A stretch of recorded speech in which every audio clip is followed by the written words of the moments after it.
मुझे स्टॉक खरीदने से पहले और क्या-क्या चीज़ें देखनी है। मैं देखता हूँ, मैं पी आप जनरल सुनते हैं, पी रेशियो देखना चाहिए। अरे भाई पी रेशियो अच्छा होगा, ईपीएस अच्छा होगा, बैलेंस शीट अच्छी होगी, कैश फ्लो अच्छा होगा, तो प्राइस भी तो होंगे। तो मैं तो पी रेशियो देखता ही नहीं। मैं ये देखता हूं कि इस कंपनी की सेल ग्रोथ में कोई कमी तो नहीं है। प्रॉफिट भले ही ना हो, कोई दिक्कत नहीं। प्रॉफिट यदि सेल की ग्रोथ हो रही है, सेक्टर अच्छा कर रहा है, ग्रुप अच्छा कर रहा है, तो अल्टीमेटली प्रॉफिट तो आ ही जाएगा। तो मैं देखता हूं सेल्स ग्रोथ। फिर मैं देखता हूं कि इस कंपनी का डेट इक्विटी से ज्यादा तो नहीं हो रहा है। इतना ज्यादा तो नहीं है कि कंपनी सर्वाइव नहीं कर पाएगी। टाटा जैसा ग्रुप तो बड़ा डेट में भी सर्वाइव कर जाता है। आपने टिस्को टेलको में देखा ही था। बट यदि बड़ा ग्रुप नहीं है तो मैं फिर इसको डेट को विशेष रूप से देखता हूं कि डेट बहुत ज्यादा नहीं होना चाहिए। अब पी रेशियो तो दिखेगा नहीं, क्योंकि कंपनी तकलीफ में है, जब भी आपको सस्ती मिल रही है। तो मैं पी रेशियो तो बिल्कुल नहीं देखता, क्योंकि मुझे ट्रेडिंग करने के लिए, या मैं आज तक कोई शेयर इसलिए नहीं खरीदता कि मुझे इसे 2 साल बाद बेचना है, 4 साल बाद बेचना है। मैं बेचता हूं केवल अपनी क्वांटिटी को फ्री करने के लिए। मैं हर स्टॉक को यह सोच के खरीदता हूं कि ये मेरा मल्टीबैगर बनेगा, मैं कम से कम इसको 10 साल तक रखूंगा। बट 200 रुपए का शेयर यदि 400 हो गया तो मुझे सारा धन नहीं चाहिए। मैं 400 में बेच के उसको फ्री करूंगा ही करूंगा। आप ये देखो, जब आपके पास फ्री का स्टॉक रहता है, तब कोरोना, 9/11, 2008 की मंदी आपका कुछ नहीं बिगाड़ती। दिमाग में क्या रहता है कि मैंने यदि कोई स्टॉक लिया और ये मुझे लगता है मल्टीबैगर बनेगा, तो मैं सारे मल्टीबैगर में क्यों नहीं बोलूं। कई लोग मुझे ट्विटर पे पूछते हैं कि भाई जब आपको पता है कि ये मल्टीबैगर बनेगा तो फिर आप आधा क्यों बेचते हो। मैंने कहा नहीं, क्योंकि मेरा उन चीजों पे कंट्रोल नहीं है कि कल किसी देश ने किसी देश पे हमला कर दिया, मार्केट क्रैश हो गया। तो मेरी यदि कॉस्ट जीरो है, तो जब तक दुनिया खत्म नहीं होगी मेरे स्टॉक का कुछ नहीं बिगड़ेगा।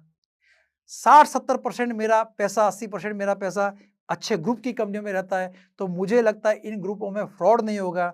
और जब तक किसी ग्रुप में या किसी कंपनी में फ्रॉड नहीं होता, कंपनी के जीरो होने की संभावनाएं कम होती है। इसलिए इन ग्रुपों में पहली प्रायोरिटी रहती है। फिर कुछ यूनिक कंपनी होती है या कुछ सेक्टर ऐसे होते हैं जहां इन ग्रुपों ने पैसा ही नहीं लगाया। जैसे मान लो बैंकिंग सेक्टर है, टाटा की कोई बैंक नहीं है, महिंद्रा की कोई बैंक नहीं है, तो और मुझे यदि बैंकिंग सेक्टर अच्छा लगता है तो मैं बैंक का शेयर दूसरे ग्रुप का भी कर सकता हूँ। वहां मैं देखूंगा कि इसका लिस्टिंग रिकॉर्ड कितना है, ट्रैक रिकॉर्ड इसका कैसा है, कितनी इसकी कंपनी की वर्थ है। ये चीजें देखने के बाद में मैं पैसा इन्वेस्ट कर देता हूँ। इन्वेस्ट करने के बाद में मैं डे टू डे प्राइस नहीं देखता। मैं 9:15 से 3:30 स्टॉक मार्केट को हर समय देखना ये मेरा काम नहीं है। मैंने भरोसा कर लिया कि ये कंपनी अच्छी है। केवल हर 3 महीने में इसकी कॉन कॉल सुनना, इसके बारे में कहीं न्यूज आती है उस न्यूज को देखना। यदि कंपनी ने क्वार्टरली प्रॉफिट नहीं दिखाया, कम दिखाया, लॉस दिखाया, मुझे बहुत खुशी होती है। मैं इसको अपॉर्चुनिटी समझता हूं। जिस चीज को लोग लॉस समझते हैं, नॉशनल लॉस, नॉशनल प्रॉफिट, मैं उसको अपॉर्चुनिटी समझता हूं। क्योंकि जब 200 में लिया था तो सोचा था कि 2000 होगा, मल्टीबैगर बनेगा। फिर 200 का 150 हो गया तो फिर तब क्यों नहीं लगता। क्योंकि मेरा उस कंपनी में कन्विक्शन जबरदस्त रहता है। तो हर गिरे हुए भाव पे कम से कम थोड़ी थोड़ी क्वांटिटी ऐड करता हूं। अब लोग मुझे पूछते हैं कि वीकली एसआईपी आप करते हैं तो ये क्या सिस्टम है। सिस्टम कुछ नहीं है। यदि आपके पास में, आपने सोचा कि मैं आज अप्रैल में बैठा हूं और आपके पास में 1 करोड़ रुपया है, इस 1 करोड़ रुपए को आप 26 हिस्सों में डिवाइड कर दें। वीक का कोई भी एक दिन डिसाइड करें, उस 26 हिस्से में मान लो आपको 5 कंपनियां खरीदनी है, तो उस 26 हिस्से के 5 हिस्से और करें। हर वीक में उस दिन जो आपने डिसाइड किया है, कोई दिमाग मत लगाए कि मार्केट गिरा हुआ है कि बढ़ा हुआ है, उस दिन उतना पैसे के शेयर खरीद ले, क्वांटिटी मत देखें। आपको उस हिस्से के पैसे लगाने हैं। क्वांटिटी 272 आए या 638 आए, कोई फर्क नहीं पड़ता। आपको पैसे की एवरेजिंग करनी है।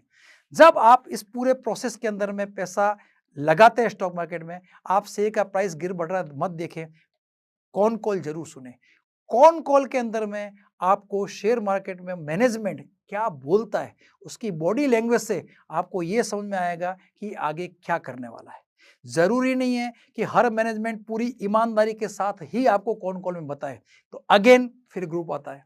यदि टाटा महिंद्रा जैसा ग्रुप कौन कॉल में कुछ बोलता है तो हम ये मान के चलते हैं कि ये बड़े कंजर्वेटिव है, ये 101 करेंगे तो 95 बोलेंगे, हम उनको एट पार समझते हैं।